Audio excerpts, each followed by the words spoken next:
All right, we're back. 2 videos in 5 minutes. I know this might be considered cheating for some of you, but in my opinion, dude, I just want to pump out this content, bro. I promised 3 videos a week and I'm behind, so I'm gonna do it. Even if it kills me, dude, I want to film 3 videos. You know what? I'm gonna film 5. Obviously, I'm not gonna film 5. That's a bit much. But yeah, we're back. Still parked in front of the ocean in my regular chill spot. No one around me, just me in my car. I parked here because I just felt like there's some decent lighting. Like you guys can see my face at least when I'm talking to you. But yeah, last video I talked about how crappy my life is. So this video, I want to make it a little more fun. Now, starting off, I want to talk about how my life went to absolute shit. Oh, you guys thought this was gonna be a funny video, huh? You guys thought you were gonna be entertained? What? I'm over here in my car in my depression era. Of course I'm not gonna talk about fun shit, dude. My life fucking sucks. So I'm just gonna fucking shove it over to you and just burden you with all of this fucking shitty information about my life, okay? This is why I made this channel. So hopefully I have some gameplay in the background here as well, and you guys are not just staring at my face all the time. Dude, I am so unlovable. What the fuck am I doing? Let's talk about how my life went to crap. On a serious note, okay?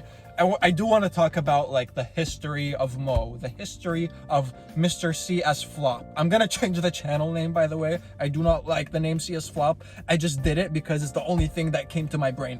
I guess it all started off when I came to America when I was 17. It was my senior year of high school. I came to America, a wide, bright-eyed young boy looking for the American dream. I came here to make it. So my senior year of high school absolutely sucked balls, dude. I am a very socially awkward person. I did not really talk to anyone because, well, granted, I didn't like a lot of people back in high school. I only liked like a couple of people. But making friends in high school was just very difficult for me, especially because I am a loner. And I've had the same group of friends since the 6th grade, so I've never really had to deal with making friends, if that makes sense. Like, I forgot how to talk to people and make friends, if that makes sense. Like, when you're in the same friend group for 10 plus years at this point, you forget how to make new friends, okay? You just never had to deal with it. So coming to America, I was struck with this realization, like, oh my God, I have to make friends and I don't know how to do that. I always thought that I wasn't that socially inept. Like, I always thought I could maybe handle talking to people, but being so comfortable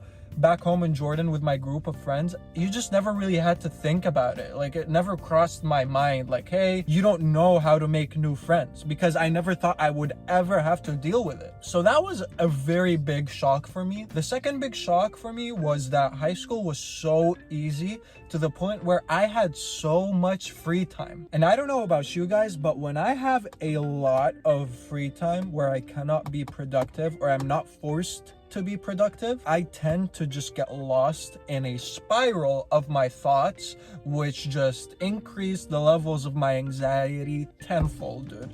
I could not handle it. It was just so lonely, nothing to do, nothing to work towards. Everything was so easy. I didn't need money. I didn't need a job. I was so comfortable to the point where it just almost fried my brain, dude.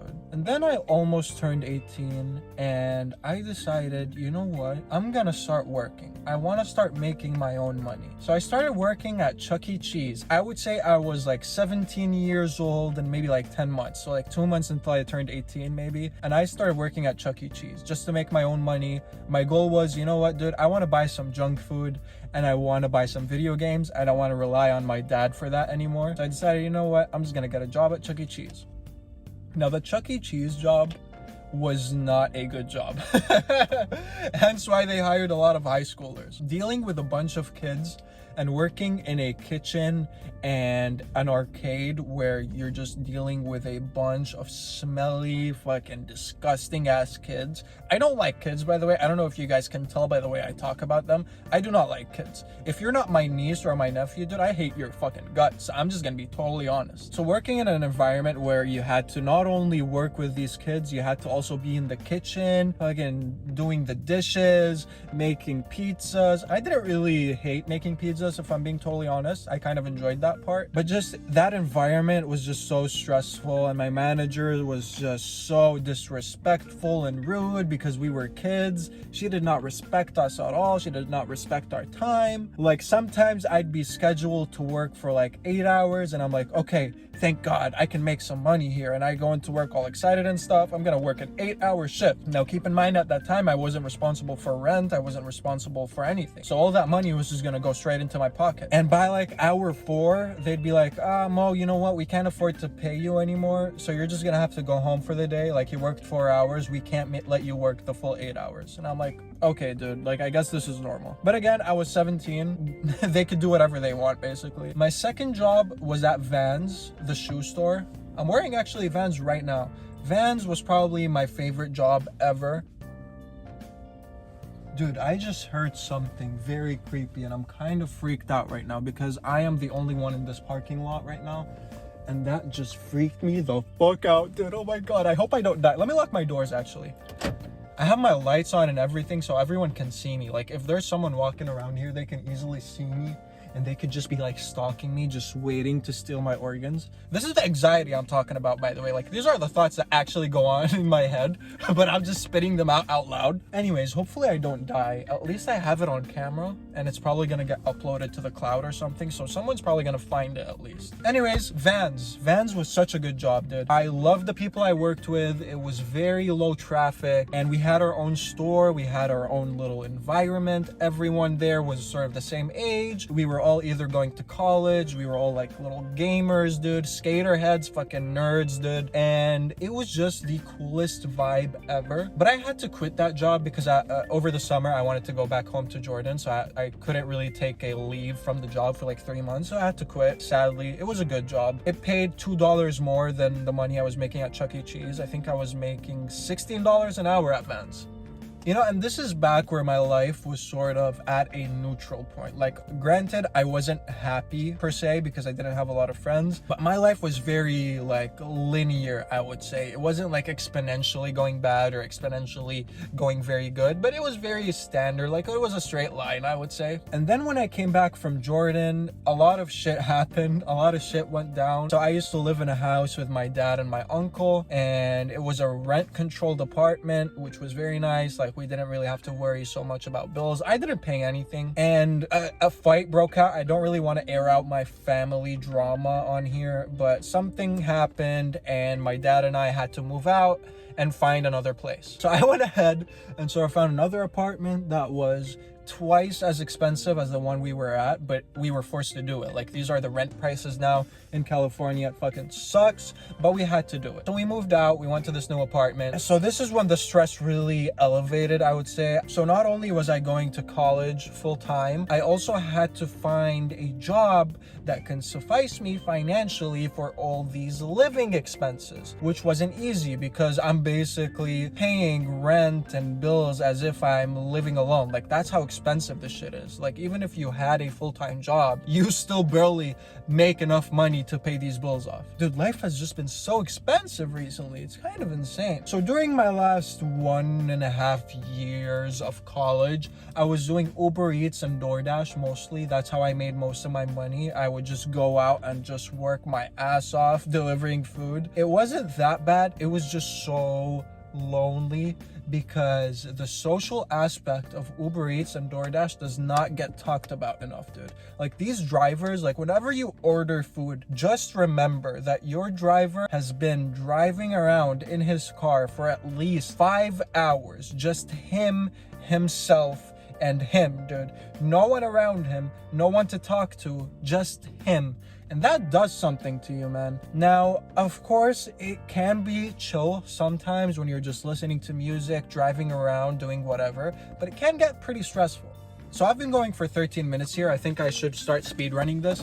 So DoorDash and Uber Eats for the last like 1.5 years of college, okay? I graduated in May of last year, and as soon as I graduated, I sort of realized like, shit, I need to find a full-time job now because Uber Eats and DoorDash was just not doing as well. Like, people just stopped ordering food. I swear to God, either no one orders food or there is an insane amount of drivers out there recently. Like, I do not know what was happening, but you could not get an order to deliver food to save your fucking life. So I had to find a job. Now, of course, I couldn't get a job using my degree, as you guys can tell by most of the videos on my channel where I talk about how fucked up it is to try and get a job in this country with a computer science degree. It's not possible! It's not possible! It's just not possible. So I decided, you know what? I'm gonna apply to Macy's. Macy's is a retail store. For those of you guys who don't know, it's a massive retail store, actually. So I decided to apply to one of the Macy's stores, and it's a 4 stories big, large, big. Is that how you say it? 4 stories big? I don't know how you say it. It's a 4-story store, okay? It's a massive ass store, and they hire a lot of people. So for those of you out there who cannot find a minimum wage job and are looking for some place to work, maybe check out Macy's. It wasn't the worst job ever. It was actually not bad. The managers were very cool mostly, except for one of them, Beans on Toast. You know who you are. And the pay is all right, I guess. I mean, I did get paid 75 cents over minimum wage because I had experience, and by experience, it means a degree. So that is what a computer science degree gets you out there. It gets you a 75-cent pay raise above the other people around you. So there you go. I guess that's one benefit of having a degree. So I started working at Macy's. I could maybe suffice my living expenses a little bit. Like, I was still losing money every single month, but I lived off of it, I guess, maybe a little bit. I was absolutely fucking depressed because I was working 8 hours a day, and I just couldn't do it, man.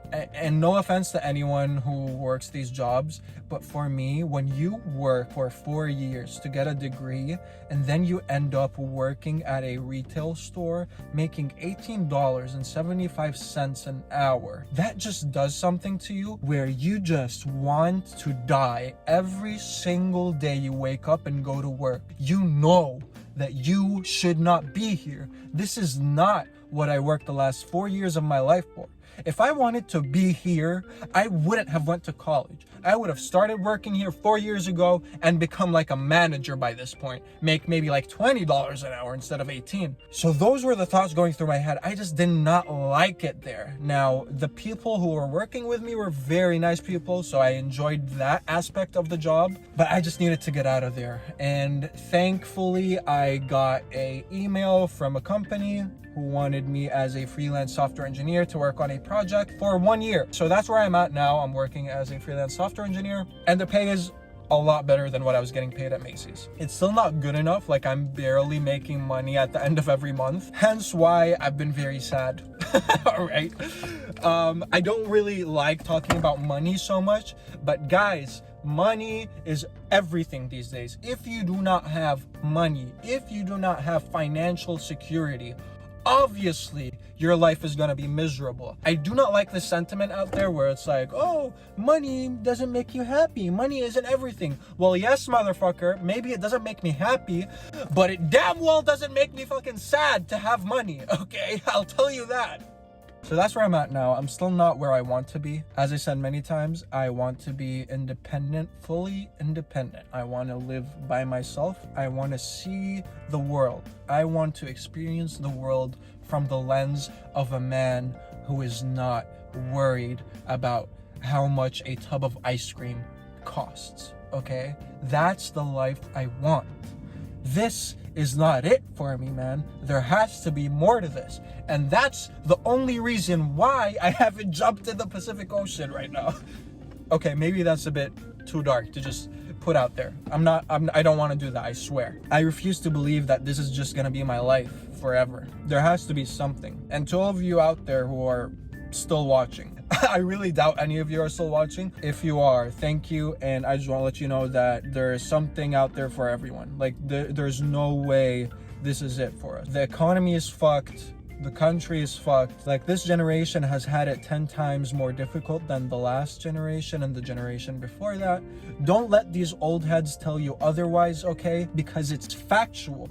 You cannot argue with numbers and facts. This generation is the most butt-fucked generation of all time. Do not let them tell you otherwise. They make it seem like it's your fault. They make it seem like you are wrong for struggling. Bro, trust me, the numbers don't lie, buddy. The numbers don't lie. They had it easier. They just don't want to admit it. Now, when we grow up and we made it in life, we're going to do the same, because we're obviously not going to admit the next generation is going to have it harder than us, right? So it's just a part of this cycle. But again, dude, trust me, the numbers don't lie. We have it a lot more difficult. So all of your feelings of resentment and sadness are justified. Trust me. This is a message for everybody watching. Trust me when I tell you, you are justified in feeling what you are feeling right now. And I wish everyone the best. On that note, this has been a long ass video, dude. I might as well just make this a podcast at this point. Jesus, Mo, what the fuck? Who's gonna watch this to the end, dude? No way. If you are watching this to the end, though, thank you so much for watching. Leave a like, leave a comment, leave a sub if you guys really want to. And yeah, thank you so much for watching, and I'll see you guys next time.